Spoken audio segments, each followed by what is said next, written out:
10,000 Americans stopped paying traditional rent in the past 5 years. Not because they're homeless. Not because they're breaking the law. Because they discovered legal alternatives that most people don't know exist. They're living in homes they help govern. Building equity instead of throwing money away. Paying 30 to 50% less than market rent. And it's completely legal. Today I'm revealing 3 housing models that let you stop paying traditional rent. Community land trusts. Housing cooperatives. Co-housing arrangements. These aren't theoretical concepts. They're real systems operating in over 200 American cities right now. Portland. Boulder. Oakland. Burlington. Atlanta. The average American renter spends $1,200 to $1,800 monthly on rent. Over 30 years, that's $430,000 to $650,000. With zero equity built. Zero ownership. Just endless payments to a landlord. The people I'm about to show you escaped that trap. And you can too. Stay with me for the next 14 minutes. You're about to learn housing alternatives that could save you hundreds of thousands of dollars. Before we talk about solutions, let's understand the problem. American housing is broken. And the numbers prove it. The median home price in America is now $420,000. That's up 47% since 2019. Wages? Up only 18% in the same period. Housing costs are rising 3 times faster than incomes. For renters, it's worse. The National Low-Income Housing Coalition reports that a worker earning minimum wage would need to work 96 hours per week to afford a 2-bedroom apartment at fair market rent. 96 hours. That's more than 2 full-time jobs. According to the Joint Center for Housing Studies at Harvard, 46% of renter households are now cost-burdened. That means they spend more than 30% of income on housing. 23% are severely cost-burdened. Spending more than 50% of income on rent. When housing consumes half your income, you can't save. You can't invest. You can't build wealth. You're trapped in permanent financial instability. Traditional solutions aren't working. Homeownership requires massive down payments most people can't save. Renting builds zero equity. Government housing assistance reaches only 25% of eligible households. This is why 10,000 Americans turn to alternatives. They had no other choice. Solution 1: Community Land Trusts. Also called CLTs. Here's how they work. A nonprofit organization purchases land. The land stays owned by the trust permanently. It's removed from the speculative real estate market forever. Then the trust builds or renovates homes on that land. You can buy the house. But you don't buy the land underneath it. Instead, you sign a 99-year ground lease with the trust. You own the structure. The trust owns the land. You pay a small monthly ground lease fee. Usually $25 to $50. Because you're not buying the land, the purchase price drops by 30 to 50%. A $300,000 home becomes $150,000 to $200,000. You build equity. You can sell the home. But there's a catch. When you sell, the trust limits your profit. Typically, you get back your initial investment plus 25 to 30% of the appreciated value. This keeps homes affordable for the next buyer. The trust ensures housing stays accessible to working-class families forever. Is this a good deal for you? Let's compare. Traditional homeownership: you need a $60,000 down payment on a $300,000 home. Your monthly mortgage payment is around $1,800. Community Land Trust: you need a $30,000 down payment on a $150,000 home. Your monthly payment is around $950. Plus $50 ground lease fee, total $1,000 monthly. You save $800 per month. Over 30 years, that's $288,000. Yes, you capture less appreciation when you sell. But you're building equity instead of renting. And you're saving hundreds of thousands during your residency. For most working-class families, this is the difference between homeownership and permanent renting. Community land trusts aren't theoretical.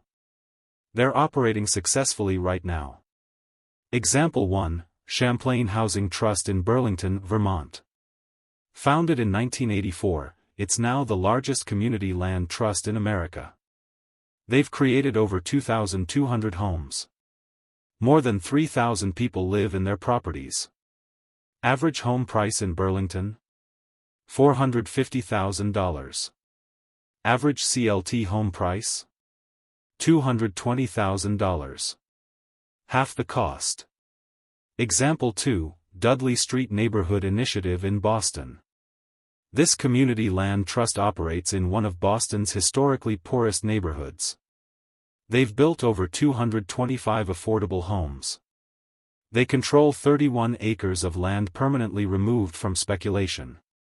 In a city where median home prices exceed $700,000, DSNI homes sell for $180,000 to $250,000. Example 3, Sawmill Community Land Trust in Albuquerque, New Mexico. They've created a 27-home neighborhood where families pay 30 to 40% below market rates. Monthly housing costs average $850 total. In a market where average rent exceeds $1,300. According to Grounded Solutions Network, which tracks community land trusts nationally, there are now over 260 active CLTs in America. They've created more than 15,000 permanently affordable homes. These aren't tiny experiments. They're proven housing models scaling across the country. And during the 2008 housing crisis, CLT homes had foreclosure rates 10 times lower than conventional mortgages. Why? Because the trust provides support when residents struggle. They restructure payments.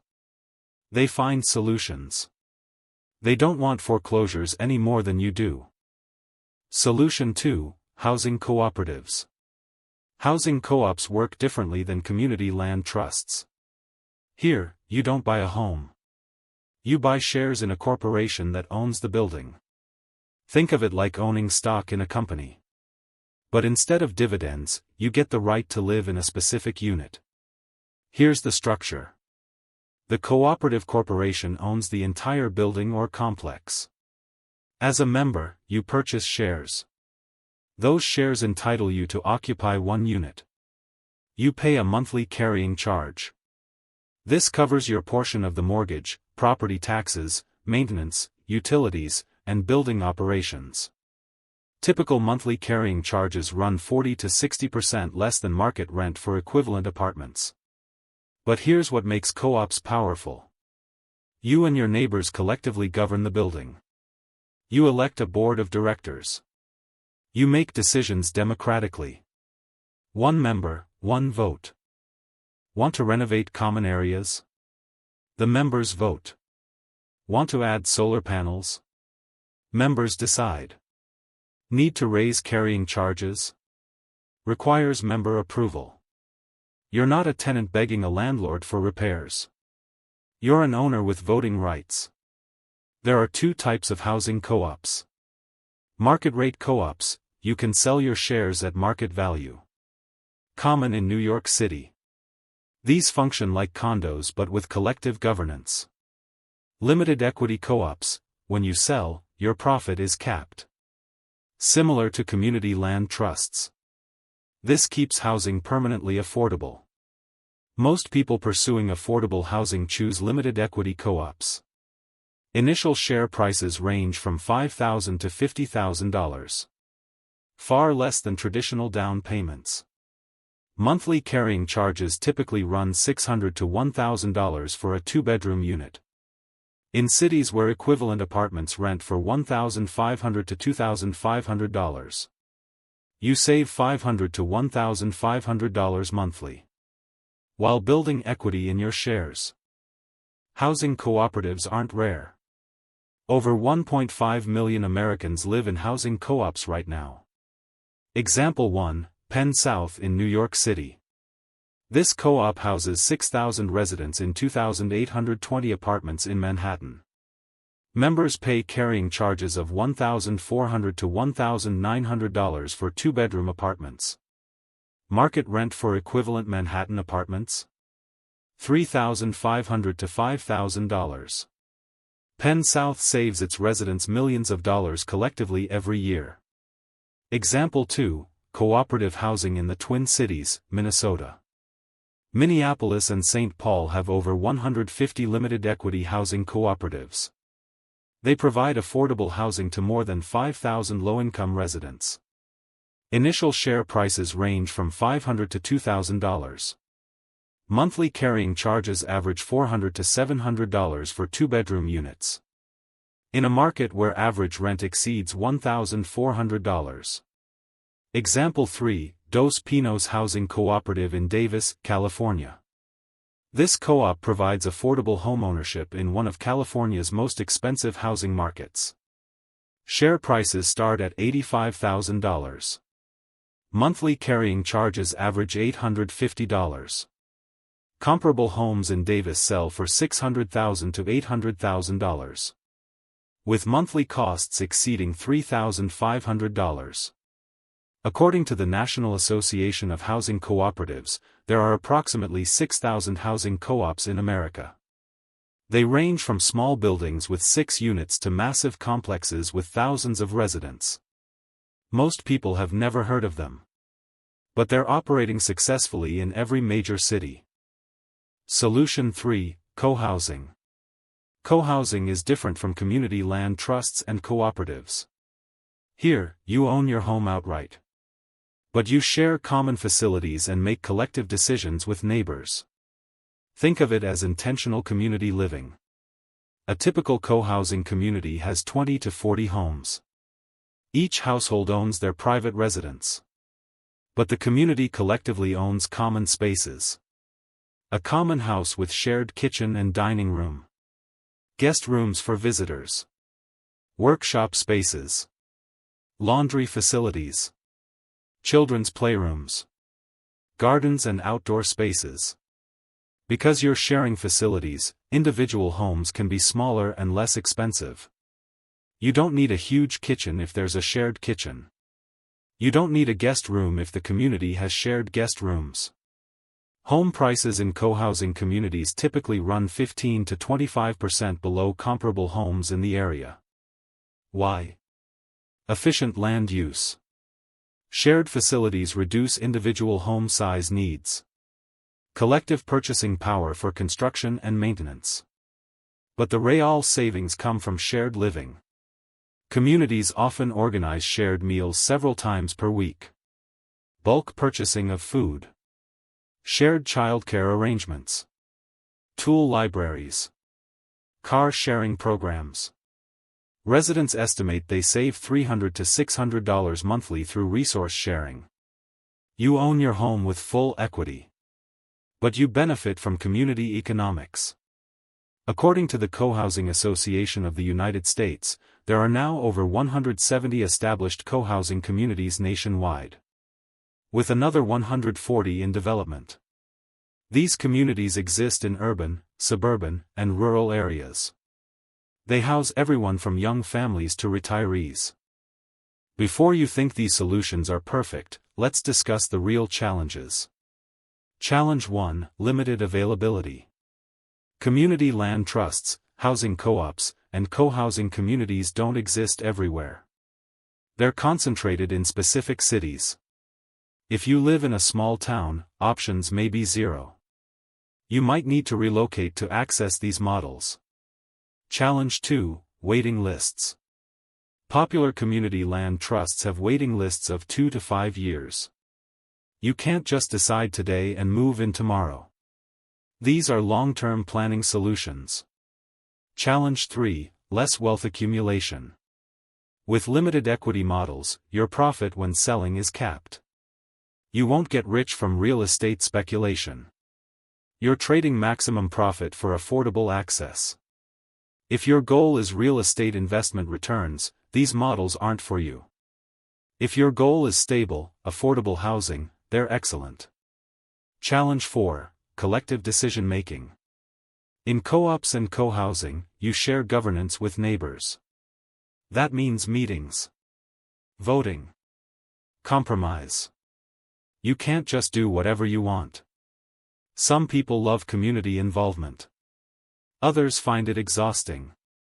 Challenge 5: Income requirements still exist. These models make housing more affordable, but not free. You still need stable income. Many CLTs and co-ops have income requirements. Too high and you don't qualify. Too low and you can't afford the payments. These are solutions for working class and middle class people.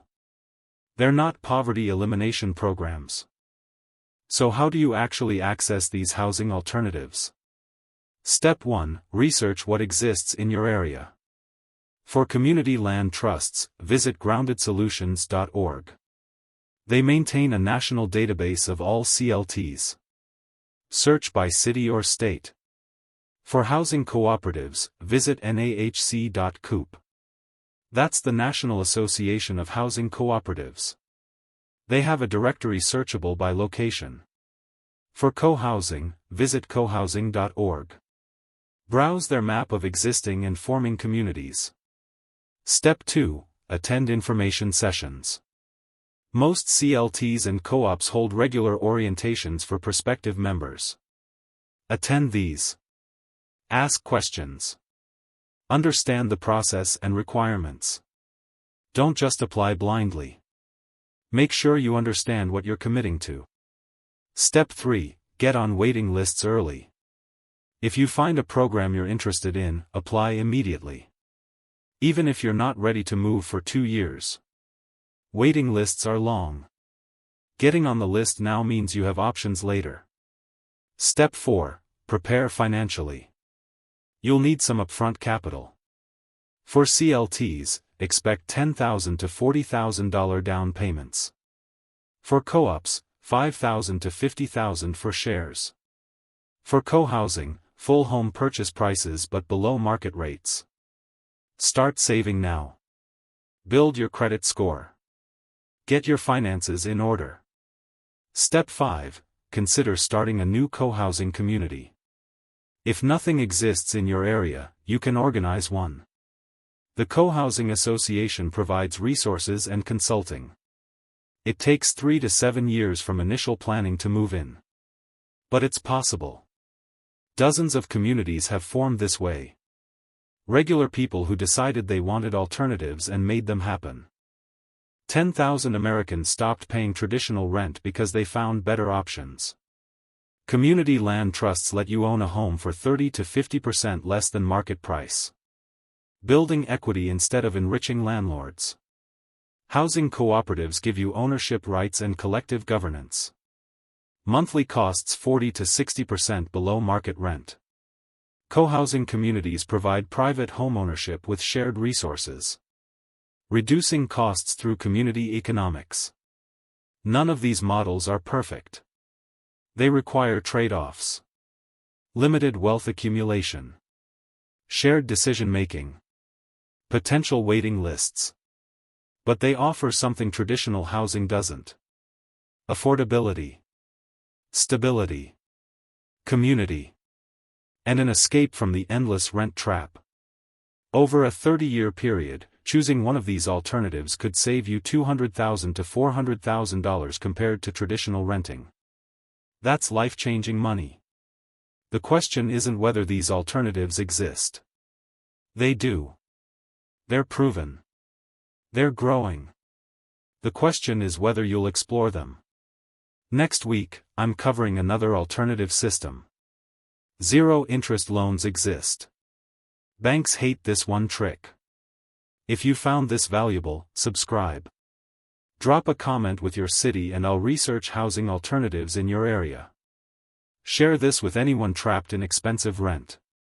Thanks for watching Vault Economic Insights. I'll see you next week.